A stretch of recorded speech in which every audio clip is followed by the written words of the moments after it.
Friends, hello and welcome back. One last time before we jump into the video, I'll announce it for a second time. In case you missed the previous one, you're interested, we're doing a $25 giveaway courtesy of Coin Traders on our Twitter. Go to the Twitter, go ahead, hit the retweet button, hit the follow button, and enter yourself in for a chance to win an Xbox gift card or a PlayStation gift card. You're choosing there. If you would like, never have to. Now, before we jump into this, I do want to say, though, that it's just my voice, my opinion. It doesn't necessarily mean it's right. There's obviously some other options out there. Maybe some stuff doesn't need fixed or not as important to you guys as is to me. It's just my thoughts, though. Just one person. Would love to hear your guys' suggestions, what you might find super important to be added into the game. As far as an update's concerned, not as a feature or a big update that you might not see until a new game or something. Otherwise, though, today's video, what we're talking about, we played the game now for, what, a couple weeks? Week and a half, 2 weeks?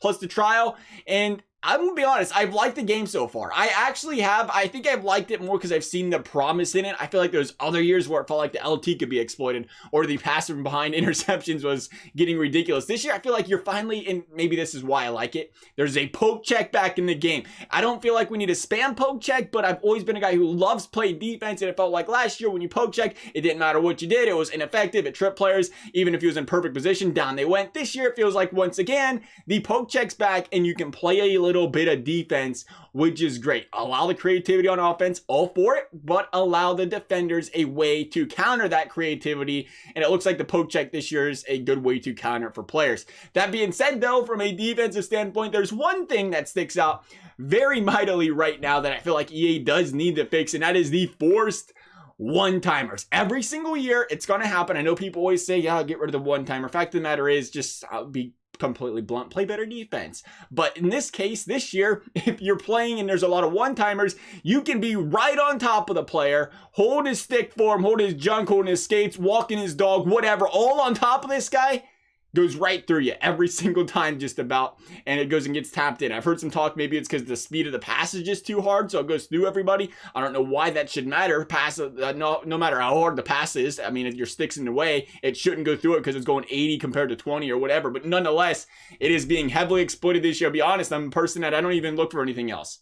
Why? I just skate around in a circle, hold down the RT button, and just force the heck out of that puck, and it's been crazy effective. It shouldn't be, though. It shouldn't be. It's something that should definitely, if your stick's in the way, your body's in the way, in your perfect position, you should intercept the pass or at least deflect it, and that has been a big problem so far this year. The second thing I'd like to see fixed in this game is a franchise thing. I used to say franchise bugs in general, but a franchise bug that's really been sticking out and kind of strenuous and just glares at you right now is this line chemistry bug in franchise mode for the defenders, where if you click on the defenders, it's like, hey, guess what? Here's a defender with first, second, third, and fourth line chemistry. In other words, they have chemistry for a forward position, not a defender position. It bugs back and forth. It makes it next to impossible to properly line fit, to properly scheme fit on defense, because these scheme fits are not working. They're bugged out because they do show the 3 lines for a defender every once in a while. You'll notice it. So let's say it's kind of bugged out for that reason there. So if they can fix that and,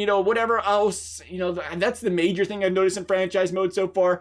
Everything else seems to be pretty solid. I'm sure there's some bugs other people may have brought up, though. Work on some stuff there. I'd be pretty happy. But last but not least, hear me out, EA. Where in the heck, and I mean this with all due respect, where in the heck are the HUT leaderboards?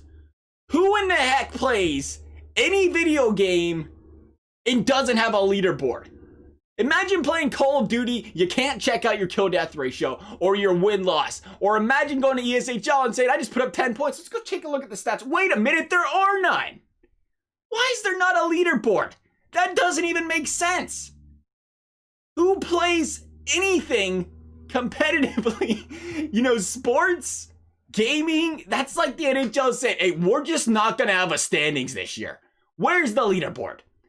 And more importantly, I think what people like, as far as the leaderboard's concerned, personally, my biggest thing with it, as I've always liked being able to look at my friends' team, other people's teams, you add them, you can check out their team on the leaderboards. Now you can't check out someone's team, and more importantly, you can't check out like your recent games to see how you've been playing lately, to see if you've been playing better or worse, or how the person you just played, your opponent you played, to kind of gauge yourself on how well you've been playing lately. Was it a good opponent, bad opponent, whatever. that stuff's out the door. I think you have to add that stuff back. It makes playing that much more fun, I guess. You got something, you know, the stats and stuff, it's always something to look at. I guess for me, it's a gauge for self-improvement, right? You can just continue to look and see if you're improving, playing better. What you can work on if there's, you know, more in-depth stats as well from power play, penalty kill, goals allowed per game, whatever. How your players are playing. I guess you can still take those stats and take those into effect. I guess you can go to your My Team for that stuff. You gotta be careful there. But from a leaderboard standpoint, I do think that's important. And if there's a way I can persuade you, EA, think about this. Think about this one, EA. If you add back leaderboards, all right, and people can check out their friends, you know, their friends' teams. You know what they do? They look at their friends' team like, wow, look how good that team is. I gotta get a team like that. I'm gonna go buy some packs and get it. Think about that, EA. What a great idea. Reason for people to buy packs. And you know, speaking of leaderboards and reasons EA should probably add it, I don't want to send this message, but I'm gonna send this message.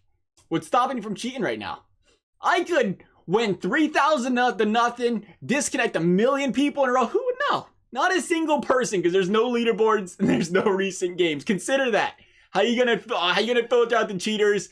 And how are we gonna check out our friends' teams? I don't know. I think that's a couple good reasons to get the leaderboards back into Hockey Ultimate Team. Please, EA, I'm asking, I'm begging.